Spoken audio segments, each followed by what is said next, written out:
দর্শক, আজ আমরা দেখব যে কিভাবে গুগল ক্লাসরুমে ক্রিয়েট করা কোনো ক্লাসের মাধ্যমে শিক্ষার্থীদের জন্য কোনো অ্যাসাইনমেন্ট কিংবা কুইজ থ্রো করা যায় এবং শিক্ষার্থীরা কিভাবে সেই অ্যাসাইনমেন্টের রিপ্লাই দিতে পারে সেই বিষয়টি নিয়ে আশা করছি সঙ্গেই থাকবেন।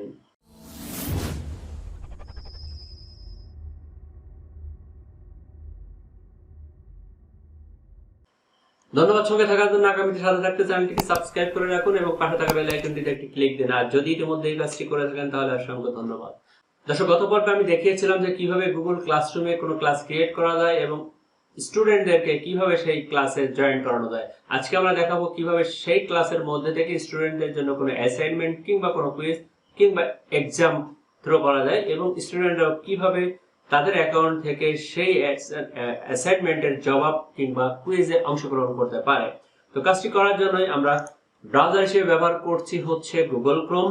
আমরা ফায়ারফক্সও ব্যবহার করবো আজকেও। গুগল ক্রোমে আমরা গুগল অ্যাপসে ক্লিক করে প্রবেশ করব হচ্ছে গুগল ক্লাসরুমে।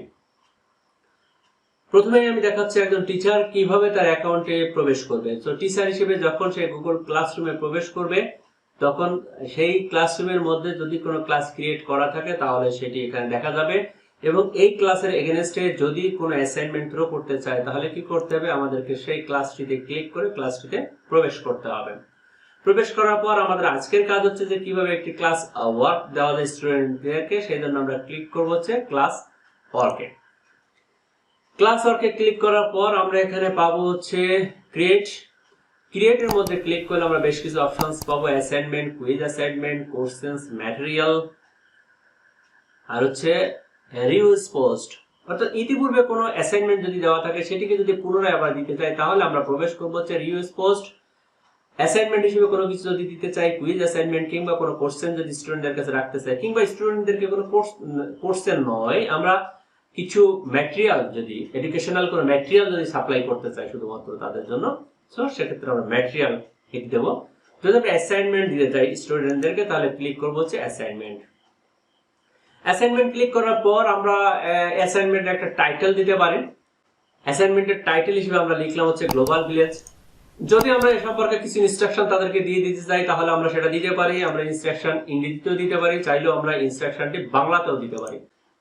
এখানে ইনস্ট্রাকশন হিসেবে আমি গ্লোবাল ভিলেজ সম্পর্কে যে বিষয়গুলো লিখেছি এগুলো লিখতে হবে এমন কোনো কথা না। ইনস্ট্রাকশনটা থাকতে পারে অ্যাসাইনমেন্টটি কোন ধরনের, কবে জমা দিতে হবে, কত শব্দের মধ্যে লিখতে হবে ইত্যাদি বিষয় কিছু ইনস্ট্রাকশন আপনি দিয়ে দিতে পারেন।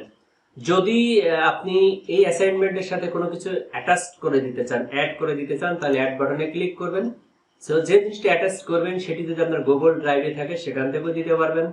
যদি আপনার কোনো লিঙ্ক থাকে, ওয়েবসাইটের লিঙ্ক থাকে, সেই লিঙ্কটা আপনি এখানে অ্যাড করে দিতে পারেন। ফাইল হিসেবে কোনো কিছু অ্যাড করে দিতে পারেন। ইউটিউব থেকে যদি কোনো কিছু থাকে তাহলে সেটাকে ইউটিউবের লিঙ্কটা এখানে অ্যাড করে দিতে পারেন। যদি ফাইল হিসেবে অ্যাড করে দিতে চাই তাহলে ফাইলে ক্লিক করব। ক্লিক করার পর এটাকে ব্রাউজ করে পিসিতে থাকা কোনো ফাইল আপনি এখানে তাদেরকে অ্যাড করে দিতে পারেন। আপনি চাইলে একটি নয় একাধিক ফাইলকেও অ্যাড করে দিতে পারেন। অ্যাড করে ফাইল হিসেবে যে শুধুমাত্র কোনো ডকুমেন্টস অ্যাড করতে হবে তা নয়, অন্যান্য বিষয়াদি অ্যাড করতে পারেন। যেমন আমি এখানে অ্যাড করছি একটা এপিকে ফাইল, মোবাইল অ্যাপসের একটা এপিকে ফাইল। আপনি চাইলে এটা অ্যাড করে দিতে পারেন যে এই এপিকে ফাইলটাও স্টুডেন্টরা তাদের মোবাইলে ইনস্টল করে নিয়েও যদি সেখান থেকে কোনো কিছু ডকুমেন্ট হিসেবে নিতে চায় তাহলেও তারা নিতে পারবে। সেভাবে আপনি চাইলে আরো অনেক কিছুকে আপনি অ্যাড করে দিতে পারেন। আপনি যে অ্যাসাইনমেন্টটি দিয়েছেন তার অ্যাসাইনমেন্টের পয়েন্ট যদি আপনি নির্ধারণ করে দিতে চান, এখানে 100 দেওয়া আছে, 100 না দিয়ে চাইলে আপনি যে কোনো পয়েন্টের একটা ভ্যালু এখানে দিতে পারেন।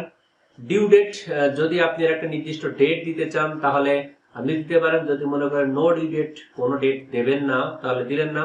আর যদি ডেট দিতে চান তাহলে এখানে ক্লিক করে আপনি একটা ডেট নির্বাচন করে দিতে পারেন। যদি আপনি মনে করেন টাইমও দেবেন অপশনাল, যে এখানে 30 জুন 2021 যদি কোনো টাইম দিতে চান যে 11:59 PM, ওকে, তাহলে আপনি দিয়ে দিলেন। এই ডেটের মধ্যে যদি কেউ অ্যাসাইনমেন্টে রিপ্লাই দেয় তাহলে কিন্তু সেটি আপনার ক্লাসরুমে জমা হবে। পরে যদি কেউ দেয় তাহলে কিন্তু আসলে এখানে জমা হবে না। তো এখানে যদি টপিকস হিসেবে কোনো কিছু ক্রিয়েট করে দিতে চান দিবেন, না দিতে চাইলে না দিবেন। এখন আমরা আসি স্টুডেন্ট। আমরা যদি একটা ক্লাস ক্রিয়েট করেছি সেই কারণে একটা ক্লাসই দেখা যাচ্ছে 11 সেকশনে। যদি একাধিক ক্লাস ক্রিয়েট করা থাকতো তাহলে সেই ক্লাসগুলোর নাম দেখা যেত। সেক্ষেত্রে অ্যাসাইনমেন্টটি কোন ক্লাসের জন্য সেটা আপনি নির্বাচন করে দিতে পারতেন এবং অল স্টুডেন্ট এখানে আপনার যে দুইটা স্টুডেন্ট আছে, দুইটা স্টুডেন্টের নাম দেখা যাচ্ছে। আপনার এই ক্লাসে থাকা সকল স্টুডেন্টকেই যদি আপনি অ্যাসাইনমেন্ট দিতে চান, তাহলে অল স্টুডেন্ট ক্লিক করলে সবার কাছেই এর নোটিফিকেশনটা চলে যাবে। আর যদি নির্দিষ্ট কোনো বা কিছু স্টুডেন্টের কাছে অ্যাসাইনমেন্ট পাঠাতে চান, তাহলে জাস্ট তার নামটা সিলেক্ট করে দেবেন। দেওয়ার পর এখন আপনি যে কাজটি করতে পারেন, এখানে একটা অপশন দেখছেন অ্যাসাইনের পাশে আছে assign, schedule, save draft, describe draft. আপনি যদি মনে করেন যে এই অ্যাসাইনমেন্টটা এই মুহূর্তে স্টুডেন্টদের কাছে যাবে না, আপনি এটাকে শিডিউল করে রাখতে চান এবং সেই শিডিউল টাইম অনুযায়ী স্টুডেন্টের কাছে যাবে, তাহলে আপনি সেটাকে শিডিউল ক্লিক করে আপনি এখানে শিডিউল টাইম বলে দিতে পারেন যে কত তারিখে কয়টার সময় স্টুডেন্টের কাছে যাবে। আপনি যদি মনে করেন যে হ্যাঁ এটা 26 তারিখেই সকাল 8টায় বা সকাল 10টার সময় এটা চলে যাবে স্টুডেন্টের কাছে, তাহলে ঠিক সেই সময়টা চলে যাবে যদি শিডিউল করে দেন। আর যদি আপনি মনে করছেন যে শিডিউল এটা পরে একটা সময় দেব, তাহলে আপনি সেভ ড্রাফট ক্লিক করে ড্রাফট করে রেখে দেন। পরবর্তীতে আপনি সেই সেভ ড্রাফটটাকে বের করে সেটাকে স্টুডেন্টের কাছে পাঠিয়ে দেবেন। আর যদি ড্রাফট হিসেবে কোনো কিছু না রাখতে চান, তাহলে আপনি এটাকে ডিসক্রাইব করে দিবেন। আর অ্যাসাইন করে দিলে কি হবে, এই মুহূর্তে এটা শিক্ষার্থীর কাছে চলে যাবে। তো আমরা অ্যাসাইন করে দিই, অ্যাসাইন করে দিলাম, যেটা হচ্ছে হ্যাঁ অলরেডি এটা কি হচ্ছে, এই মুহূর্তে এটা শিক্ষার্থীদের কাছে চলে গিয়েছে। এই যে একটা অ্যাসাইন করে দিলাম, গ্লোবাল ভিলেজ যে অ্যাসাইনমেন্টটি দিয়েছিলাম ক্লাস ওয়ার্কের মধ্যে আমরা দেখতে পাচ্ছি আগে কিন্তু ছিল না, এবং আমরা একজন স্টুডেন্টের কাছে পাঠিয়েছি। আমার ক্লাস স্টুডেন্ট ছিল 2 জন, পাঠিয়েছি একজনের কাছে। আমি যদি এটা নিজেও দেখতে চাই, হ্যাঁ দেখলাম অ্যাসাইন করেছি কার কাছে, একজনের কাছে অ্যাসাইন করেছি, এবং ভিউ যে জিনিস ডকুমেন্টস গুলো আছে সেগুলো আমরা কার কাছে করেছি অ্যাসাইন সেটা দেখা যাচ্ছে। একটা স্টুডেন্টের কাছে করেছি, কোন স্টুডেন্টের কাছে করেছি সেটা এখানে দেখা যাচ্ছে। তো এখন আমরা স্টুডেন্টের অ্যাকাউন্ট থেকে দেখবো দুইটা স্টুডেন্টের অ্যাকাউন্টেই যে আসলে কে পেয়েছে এবং কে পায়নি। তো সেই কাজটা দেখবো আমরা বরাবরের মতো ফায়ারফক্স ব্যবহার করে।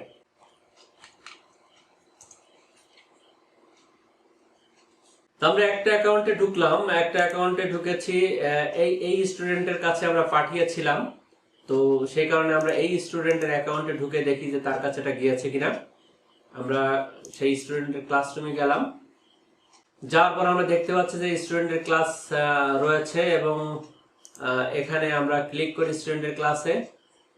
ক্লিক করার পর এখানে আমরা দেখতে পাচ্ছি যে হ্যাঁ টিচার যে একটা অ্যাসাইনমেন্ট পোস্ট করেছে সেটার কাছে চলে এসেছে স্টুডেন্টের কাছে। স্টুডেন্ট এখানে ক্লিক করলে সেই অ্যাসাইনমেন্টটা দেখতে পাবে, এবং স্টুডেন্ট যদি মনে করে সেই অ্যাসাইনমেন্টটাকে ডাউনলোড করে নেবে, ডাউনলোড করে নিয়ে সেই অ্যাসাইনমেন্টের যদি কোনো রিপ্লাই দিতে চায়, তাহলে সে এখানে ক্লাস কমেন্টে ক্লিক করে অ্যাড ক্লাস কমেন্টে এখানে সে তার রিপ্লাই দিতে পারবে। এখানে শিক্ষার্থী এখানে কিন্তু তার রিপ্লাই দিয়ে দিচ্ছে, এবং এই রিপ্লাইটা কিন্তু টিচারের কাছে চলে যাচ্ছে।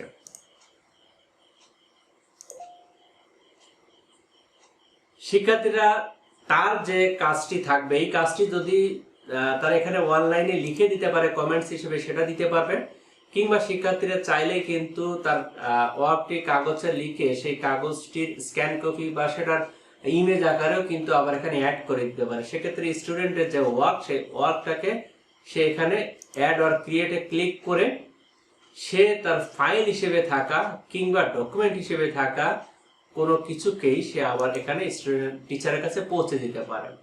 সো ফাইল হিসেবে থাকা কোনো ডকুমেন্টকে যদি স্টুডেন্ট টিচারের কাছে আবার সে রিপ্লাই দিতে চাইছে, সে কাজটি খাতায় করেছে, খাতায় করার পর তারপর সে জিনিসটাকে অ্যাড করে টিচারের কাছে পাঠিয়ে দিচ্ছে, কিংবা সে কোনো ডক ফাইলে সেটা লিখে সেটা আবার টিচারের কাছে পাঠিয়ে দিচ্ছে। তো এভাবে কিন্তু সে টিচারের কাছে সেটা পাঠিয়ে দিতে পারে। আমরা আরেকটা যে স্টুডেন্ট ছিল, আমরা এখন তার অ্যাকাউন্টে ঢুকবো যে তার অ্যাকাউন্টে আসলে কোনো অ্যাসাইনমেন্ট গিয়েছে কিনা।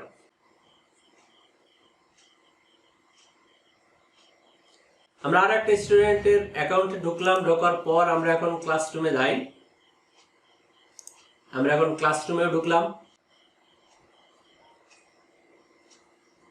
ক্লাসরুমে ঢোকার পর আমরা সেই ক্লাসটা ক্লিক করলাম।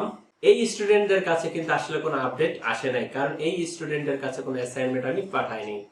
একটা স্টুডেন্টের কাছে পাঠিয়েছিলাম, তার কাছে সেটা পেয়েছি। স্টুডেন্ট সে রিপ্লাইও দিয়েছে। এখন আমরা আবার টিচারের অ্যাকাউন্টে যাব। টিচারের অ্যাকাউন্টে যাওয়ার পর আমরা দেখি যে স্টুডেন্ট কি রিপ্লাই দিয়েছে। আমরা এই যে স্টুডেন্ট ওয়ার্কের মধ্যে ছিলাম, স্টুডেন্ট ওয়ার্কের মধ্যে আমরা দেখতে পাচ্ছি এই যে স্টুডেন্ট কি করেছে, সে তার রিপ্লাই হিসেবে একটা ডকুমেন্ট লিখে আবার আমাদের কাছে পাঠিয়ে দিয়েছে। টিচার কিন্তু এখান থেকে তার ডকুমেন্টটাকে দেখে নিতে পারবে এবং তাকে মূল্যায়ন করতে পারবে। তো দর্শক, এই ছিল আজকের টিউটোরিয়াল। আজকে আমরা দেখলাম যে কিভাবে একজন টিচার গুগল ক্লাসরুমের মাধ্যমে কোনো অ্যাসাইনমেন্ট থ্রো করতে পারবে এবং স্টুডেন্টরা সেই অ্যাসাইনমেন্টের রিপ্লাই কিভাবে দিতে পারবে। দেখা হবে আবার অন্য কোনো দিন গুগল ক্লাসরুমের অন্য কোনো বিষয় নিয়ে। সেই পর্যন্ত সবাই ভালো থাকুন, সুস্থ থাকুন। আল্লাহ হাফেজ।